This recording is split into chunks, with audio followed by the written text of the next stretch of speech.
So I was talking about, where was I? On the sensual plane. Okay. Moved over to the teens. हाँ.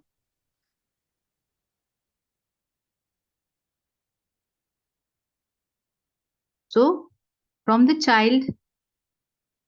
childhood, which was very short in those old days, has now increased legally to up to 18 years. We do not even consider the teens to be mature enough, and we consider people beyond teens to be in this age of sacral chakra. तभी आज हम कहते हैं कि 28 से 30 साल के पहले ना उसको जीवन जी लेने दो, नहीं तो पहले 10 साल की उम्र से 18 साल की उम्र में आपको अपने स्टडीज को ध्यान देना होता था, तप करना होता था. ये जो तप पहला सेल है ना, purification, you will bask in the fire of knowledge and experience everything that is related to austerities of gaining knowledge and experience. That is what purification was. But today we have given in to everything that is not related to education, but to fulfillment of desires till the age of 20. Right? तो जब हम तप की बात करते हैं, purification की बात करते हैं, तो हम बात करते हैं हार्ड वर्क की, कंट्रोल ओवर सेल्फ की. प्लेजर गलत नहीं है, अननेसेसरी भी नहीं है, पर उसमें ज्यादा इंडल्ज होना गलत है. ओके? क्योंकि सेंसुअल प्लेन का ओरिजिन इग्नोरेंस से है, जेलसी से है, एनवी से है, अधर्म से है. तो उसको हमें नॉलेज की फायर से क्लोज डाउन करना. ओके? आता कहां से है ये तप का भाव? डिलीजेंस. जब आप कंटिन्यूअसली, केयरफुली, परसिस्टेंटली एफर्ट लगाते हो, ओके, प्रैक्टिस करते हो, यानी repeat the same exercise again and again. Austerities, that is living without comforts, giving into no bodily desires. That means we are, instead of letting our energies flow outwardly, we are conserving them inside. And that is what is the fire of knowledge. जब हम अपने योगा से, जो पतंजलि का योग सूत्र है ना, उससे कोरिलेट करते हैं, उन्होंने कहा था कि जब आप इस एज में होते हो, उन्होंने कहा था ये ब्रह्मचर्य आश्रम है, उसमें हमें स्वच्छता, संतोष, स्वाध्याय, तप और ईश्वर प्रणिधन, इन चीजों को इंपॉर्टेंस देना है. स्वच्छता, क्लेनलीनेस, संतोष, कंटेंटमेंट, स्वाध्याय, experiencing the studies of scriptures through self study, and तप, austerities यानी no comforts, and lastly ईश्वर प्रणिधना यानी कमिटमेंट, डिवोशन टू गॉड, भक्ति की भावना. और जो भी आपके पास आया है ना, वो उसी के फल के रूप में आया, आपकी मेहनत का फल उसका दिया हुआ. तो अपने फल को भगवान को ही अर्पण कर देना. That is what actually is a part of brahmacharya, which the people who land upon the cell and follow the principle will go up to the celestial plane, climb the first ladder of the game. Okay? And when they climb this ladder, they will be not involving themselves in these 8 cells of sacral and 4 cells of solar plane. Okay, तो ये एक shortcut है, पर ये तभी आएगा जब आपका प्योरिफिकेशन का एक्ट, तप का एक्ट बहुत पॉजिटिव होगा। आज तो हम बच्चों से उम्मीद ही नहीं कर पाते कि वो इस तरीके का एक्ट लेंगे, बट हाँ, आज से 20-25 साल पहले के बच्चे थोड़े इन्वॉल्व थे, and expecting that many of the coming ages will be involved in it. That is gaining and sharing knowledge. Okay?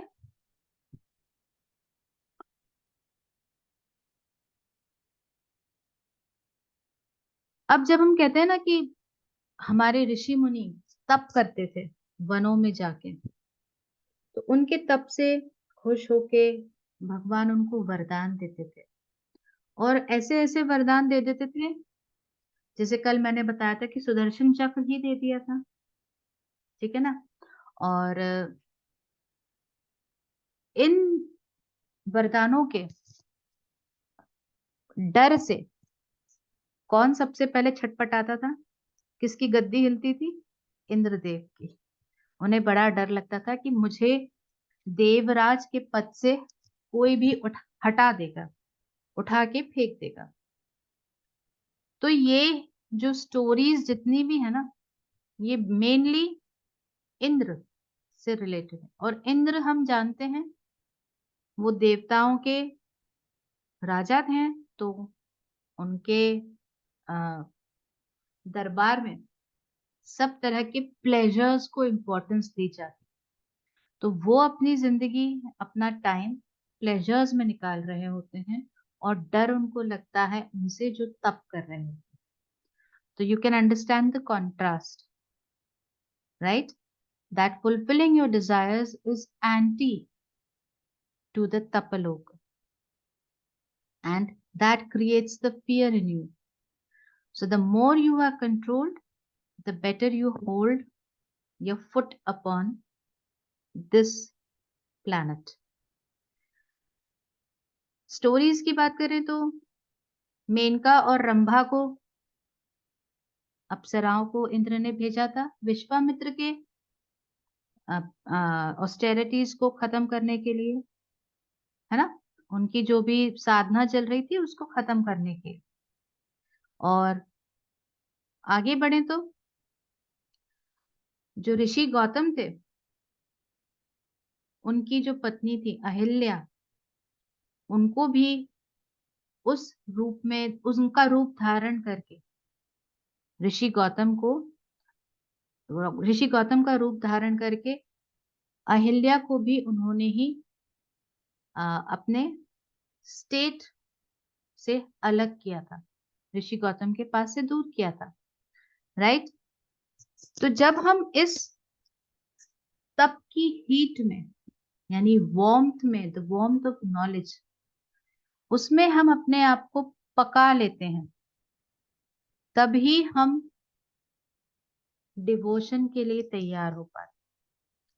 यानी अगर आप इस सेलेस्टियल प्लेन पे अर्ली लेवल पे पहुंच जाते हैं, और फिर उसके बाद यहाँ से सेवा का जो लैडर है उसको क्लाइंब करके थ्रोट प्लेन पर पहुंचते हैं, तो आपके पास इन तीनों जगहों पे जाने के रास्ते खुल जाते हैं, ठीक है ना।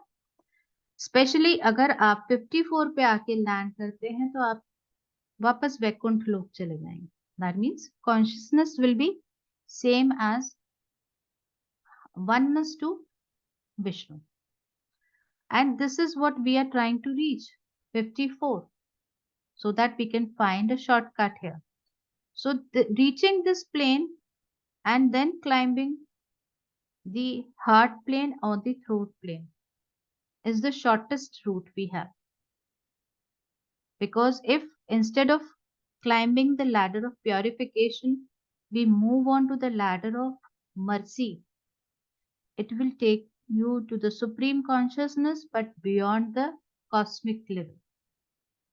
यानी आपको फिर से नीचे उतर के आना पड़ेगा और फिर ये वापस जीवन को जीना पड़ेगा. ठीक है.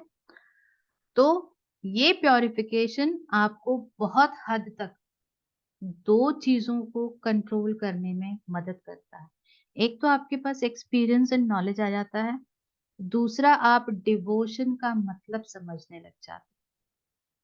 तो आपके पास ब्रह्मा को अचीव करना, क्रिएटिविटी को अचीव करना आसान हो जाता है. ओके. सो तप square is the symbol of challenges and rewards that come with the constant practice and gaining of knowledge. So we should be ready to sacrifice, endure hardships, यानी खुद को बलि चढ़ाकर भी हम मेहनत से नहीं बचे. ये वाला एटीट्यूड ही हमको आगे बढ़ाता है कम उम्र में, और तभी हमको स्पिरिचुअल पाथ की नॉलेज मिलती है.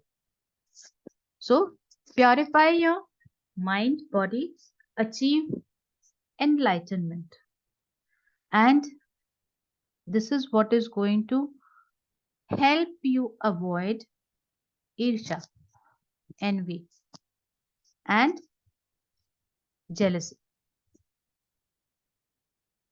ओके. तो ये हो गया हमारा प्योरिफिकेशन का सेल. कुछ पूछना है, कुछ बात करना है तो बता दो, नहीं तो फिर मैं नेक्स्ट सेल पे जाऊं.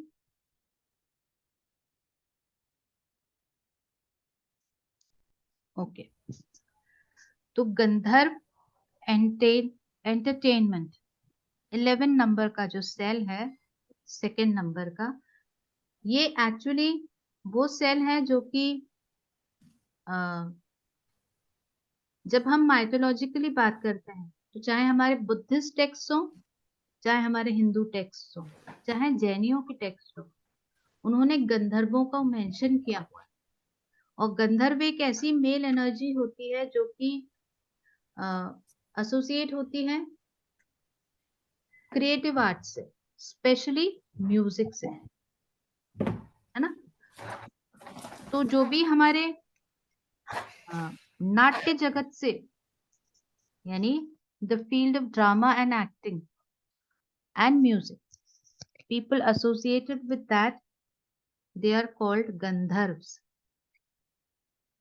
in the sense of our ancient texts. आज हम उनको एक्टर्स बोलते हैं, हीरो बोलते हैं, पर वो एक्चुअली गंधर्व होते हैं और वो डेमीगॉड से भी नीचे आते हैं. ओके. तो जब हम कलयुग की बात करते हैं, तो कलयुग ना, इसका ओरिजिनेटर थे कली.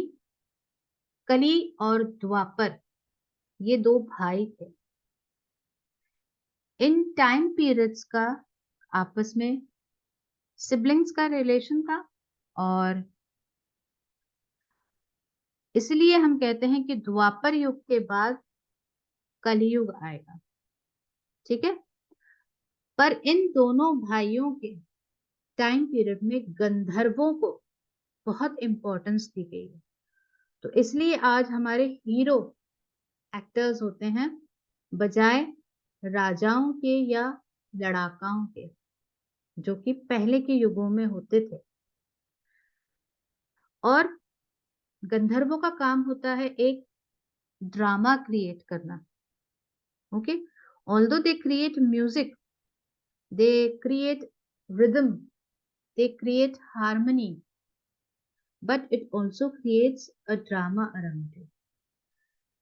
साउंड थेरेपी हम जानते ही हैं, अगर कोई इस सेल पर बार बार लौट के आ रहा है तो उसके लिए साउंड थेरेपी बहुत इंपॉर्टेंट हो जाती है। ओके, म्यूजिकल थेरेपी उसके लिए बहुत इंपॉर्टेंट हो जाती है to create a balance and harmony in his life.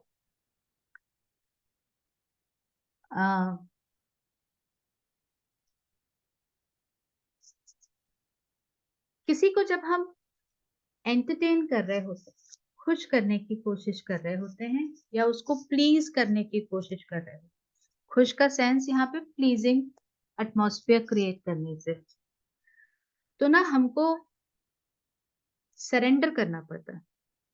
हम जो चाहते हैं वो नहीं, सामने वाला जो चाहता है वो करना पड़ता है। So a person who has gone through purification will understand the essence of surrendering, accepting things. But a person who hasn't gone through a purification will take it in a negative way, chapusi. Getting the difference? Okay? तो entertainment को अगर हम positive sense में लेते हैं तो वो आपके अंदर एक हार्मनी क्रिएट कर सकता है, एक रिदम क्रिएट करेगा। बट अगर हम इसको नेगेटिव सेंस में लेंगे तो वो आपके लिए ड्रामा क्रिएट करेगा। इससे एसोसिएटेड एक स्टोरी बुद्धिज्म में बहुत मानी जाती है, जिसको हम कहते हैं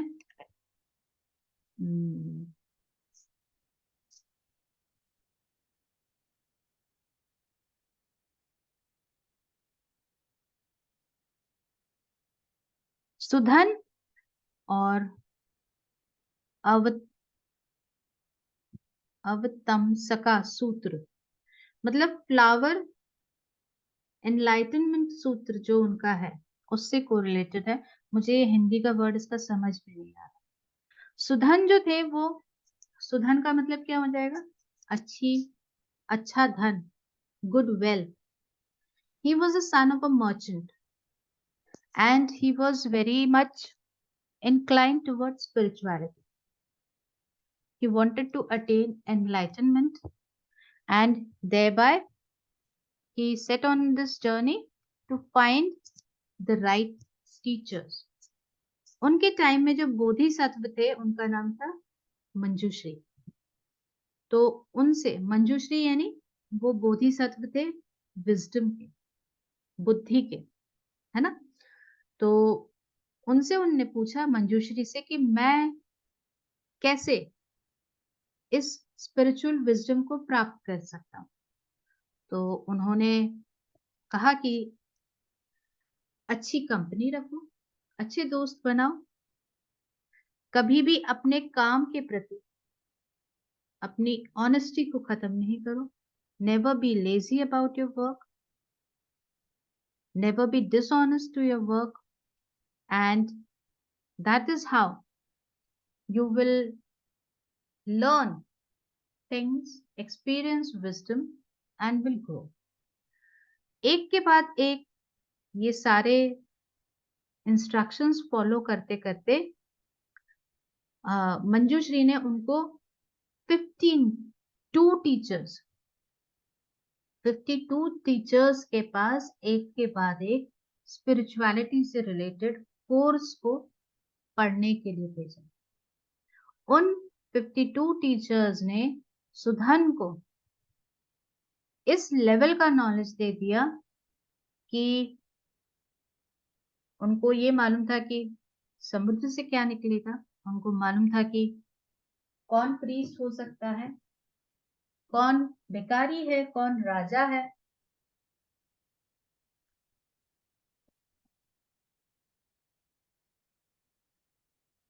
डॉक्टर किसे कहेंगे और कंपैशन का क्या मतलब होता है, बीमारों को सही करने का रास्ता क्या है, सिर्फ मेडिसिन देना कि कंपैशन को भी इंक्लूड करना। मतलब इस तरीके से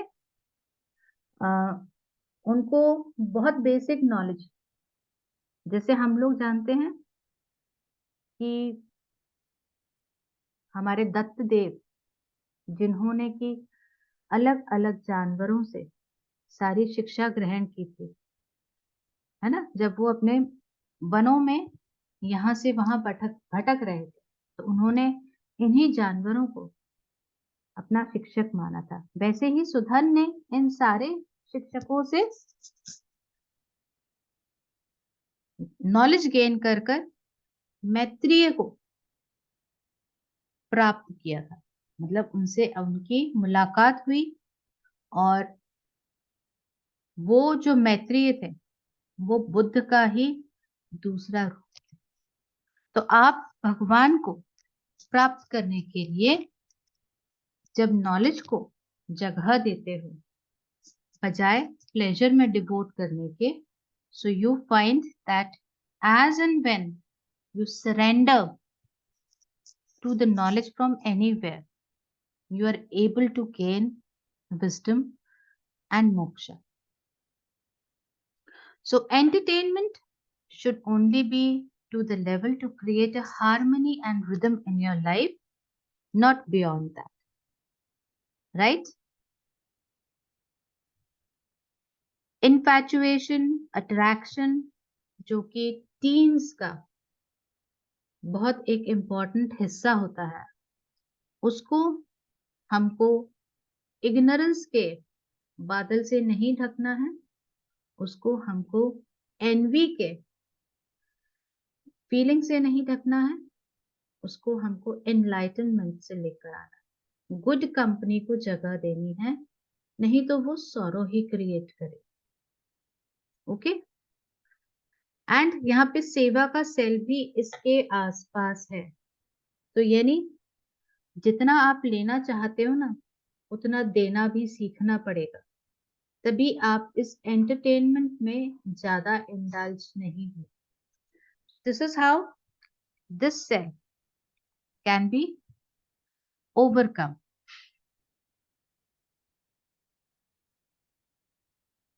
The next one is the cell of the envy. It doesn't need much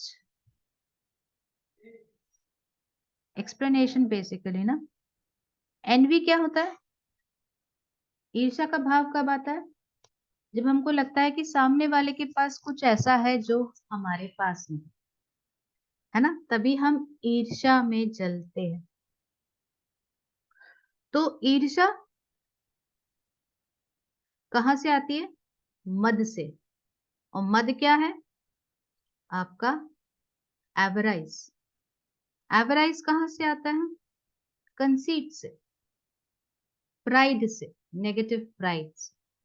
तो इस तरीके से जब तक हम इस फर्स्ट स्नेक के बाइट से बचते नहीं हैं, तब तक हम आगे नहीं बढ़ सकते। ज्यादातर लोग 6 के बाद ना 5 या 4 लाके फिर 1 और 2 ले आते हैं, और वापस they fall back into this thing, and this cycle keeps on repeating unless and until you modify your own behavior. There is no other remedy for this thing.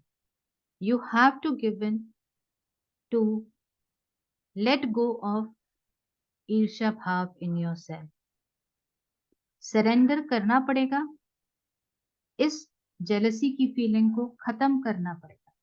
Resistance जितना ज्यादा होगा उतनी बार रिपीट होगा ये साइकिल। अभी जब हम readings करेंगे ना, तो आप खुद ही देखकर हैरान हो जाओगे कि आज के जो लोग हैं वो पहले कैसे थे during their early lives, and how they had grown up. You will be able to decipher each and every step. इसकी एक स्टोरी जो है वो बहुत ही इंटरेस्टिंग है। वो सिर्फ ये बताती है कि आपके लिए जिंदगी में कंपटीशन दूसरे से जरूरी नहीं है। Competition is not a path of improvement, it is a path that can make you fall down and down and down. तो स्टोरी ये है कि राजा विक्रमादित्य को हम सभी जानते हैं कि भाई ये बहुत ही ज्यादा एक फेमस राजा थे, जिन्होंने अपना सब कुछ दान कर दिया था। ओके। और उनकी बड़ी बड़ी स्टोरीज, उनके दान कर्मों की जो कथाएं थी, वो सालों साल उनकी मृत्यु के बाद भी फैलती रही। पर हुआ क्या कि जब वो खुद राजा थे, उसी टाइम पर एक और राजा था, अवंती। अवंती ने जब राजा विक्रमादित्य का नाम सुना कि भाई वो इतने बड़े दानी कर्मी व्यक्ति थे, तो उसने कहा कि इससे ज्यादा नाम तो मेरा होना चाहिए। तो उसने कोई गलत रास्ता नहीं अपनाया, उसने कहा मैं भी दान धर्म में इंटरेस्ट लेता हूँ। तो उन्होंने क्या किया, हिमालय के पर्वत के पास गए, वहां पे देवी जी का एक मंदिर था, कालिका देवी का। वहां उन्होंने उनको आवाहन किया, खुश होकर उन्होंने दर्शन दिए देवी ने। तो उन्होंने कहा कि मैं आपसे कुछ अमाउंट बोल के कि 10 लाख सोने के सिक्के या ऐसा कुछ भी आप मान लीजिए, उस अमाउंट को उन्होंने बोला कि मुझे सोने के सिक्के इतने आप डेली देंगी और मैं इसको पूरा खर्च करूंगा दान धर्म में, अपने लिए नहीं मांग रहा। और अंतिम बार जब आप मुझे देंगी तो मैं अपने आप को इसी अग्नि के हवाले कर दूंगा, यज्ञ कुंड की अग्नि के हवाले।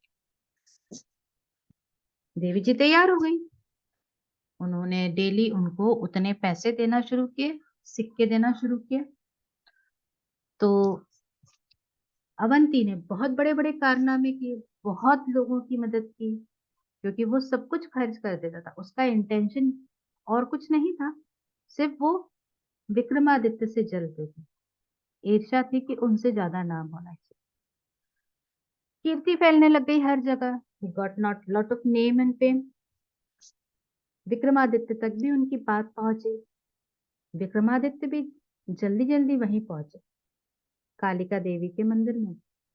उन्होंने भी वही यज्ञ कराया, उन्होंने भी उनका आवाहन किया। माता खुश हुई, सामने आई, सेम चीज उन्होंने कही, जितना आप इसको देती हैं उतना आप उतना देती रहें, जब आखिरी दिन आएगा तो मैं खुद को आपके हवाले कर। तो देवी जी ने पूछ लिया, तुम वही क्यों मांग रहे हो?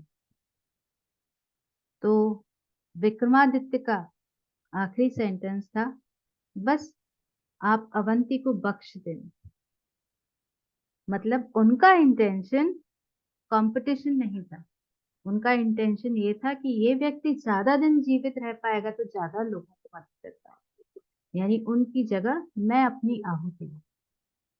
तो वहां ईर्ष्या उसका रीजन था, पर यहाँ पे गिविंग टेंडेंसी उनका रीजन था। तो टू ओवरकम ईर्ष्या, what do we need to have? We need to have a larger heart, a heart which can give away even yourself.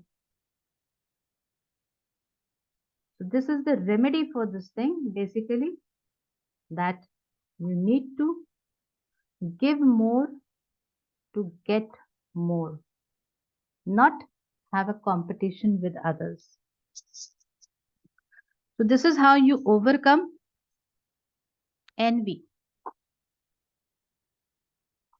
The next cell is the number 13, the cell of nullity और अंतरिक्ष। जब हम अंतरिक्ष की बात करते हैं तो हमें क्या लगता है? यहां से हम ऊपर उड़े, आसमान को क्रॉस किया, ऊपर स्वर्ग लोक है ना? तो स्वर्ग लोक और हमारे लोक के बीच में, भूलोक के बीच का जो एरिया है, उसको हम अंतरिक्ष मानते हैं। The space between heavens and earth is considered to be space और अंतरिक्ष। बट जब हम अंतरिक्ष की बात करते हैं तो वहां क्या है? खाली स्पेस। जब हम बहुत परेशान होते हैं, ठीक है ना, बहुत सारे डिसीजंस लेने होते हैं, या एक ही डिसीजन के लिए हमारे पास बहुत ज्यादा परेशानियां होती, तो हमारे दिमाग में एक ऐसा लेवल आता है ना जब कोई थॉट ही नहीं समझ में आ रहा। That level, that emptiness is actually antariksh. When you are unable to take any decision because nothing is visible, there is complete emptiness around, nullity, void. Okay? यानी आप किनारे पर बैठकर उस पाथ को देख रहे हो पर उसको ट्रैवर्स नहीं कर पा रहे। बिल्कुल वही फीलिंग होती है। Indecision, getting nowhere, instability, lack of purpose. जब हम बच्चों की बात करते हैं ना कि बच्चे डिसाइड नहीं कर पा रहे कि क्या कोर्स लेना है या क्या फील्ड चूज करना है, they are actually in the field of nullity, where there are a number of things originating out of nowhere, but there is no clarity. Everything is in a confused state with nowhere leading to nowhere. Okay?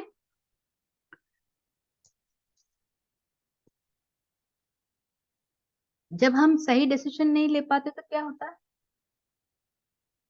हम action नहीं कर पाते और तब हम किस चीज की उम्मीद लगा के बैठ जाते हैं? कुछ ना कारनामा हो जाएगा। Something miraculous will happen, which will let us out of this void, right? But who is going to do that action? We do not know. Whom can we expect it to be?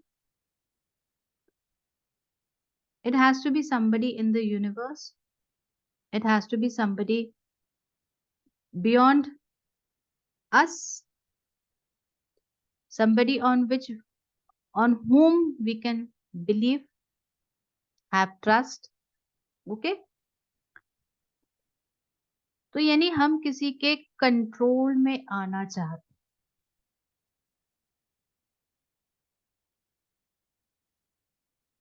What are you doing actually? You are losing your independence. Since you are in a state of nullity, you are not independent. Okay? And this is what creates further problems because you are unable to decipher what is your goal, what is the path to be taken, how to go through, what should be the course of action. Okay? जैसे हम पढ़ते हैं ना त्रिशंकु के बारे में। त्रिशंकु की story किसी ने सुनी है? अटके रह गए थे वो, उनको जाना था स्वर्गलोक, गुरु ने रास्ता नहीं दिखाया, आसमान में एक तारा बन के अटक गए, ना स्वर्गलोक जा पाए ना भूलोक में रह पाए। ओके? और इस चक्कर में अपनी जिंदगी बर्बाद।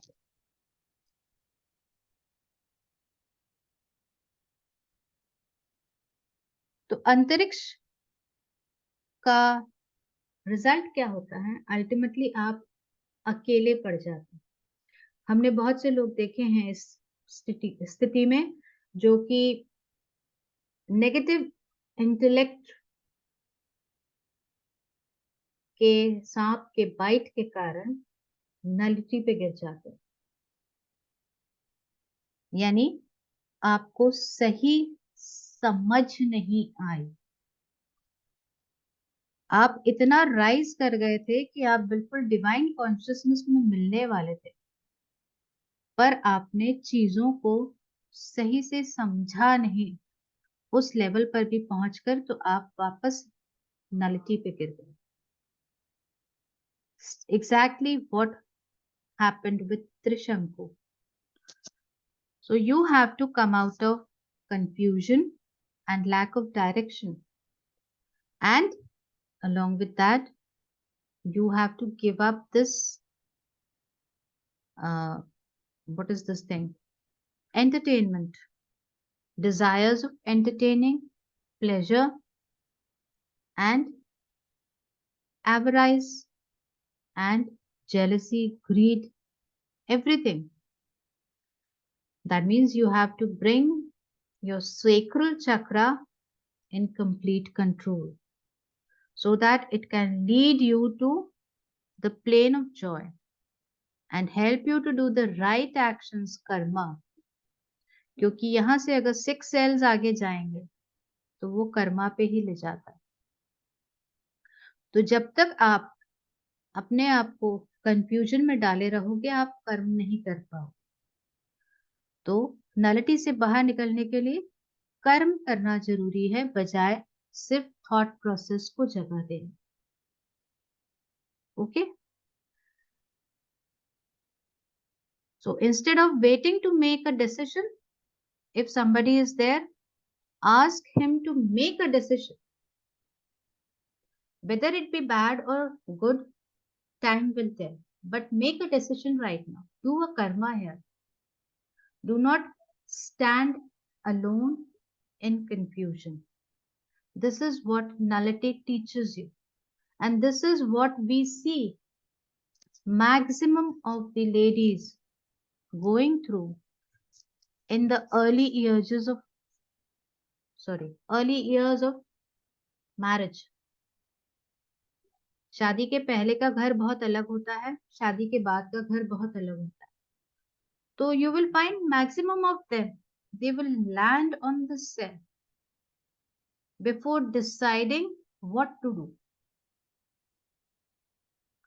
Okay, so this is the practical part of this game, and the theoretical part is indecision is never effective remedy to overcome your own desires. You have to take a decision. That is all for today.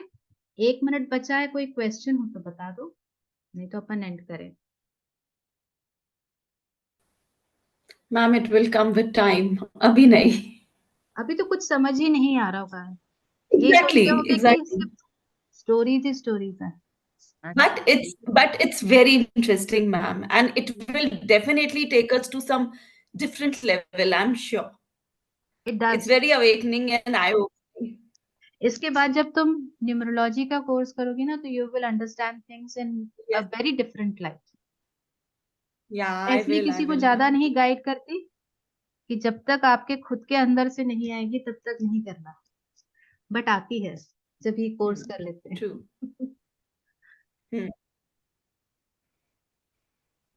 Yes. मुझे तो लगता है बैठ के सारे ना notes बनाने होंगे. I'm just writing, scribbling. मैं वही देख रही हूँ, ma'am. Whatever you make, share with us. You are continuously writing. Oh, me, no. I am a big writer. मुझे कुछ समझ नहीं आता अगर मैंने लिखा नहीं होता तो. Oh, great. अभी भी मैं इसके बाद जो वीडियो देंगी ना. Yes. You will have to do. हाँ, I know. And I will still make notes. I will still make notes. I will write each and everything. That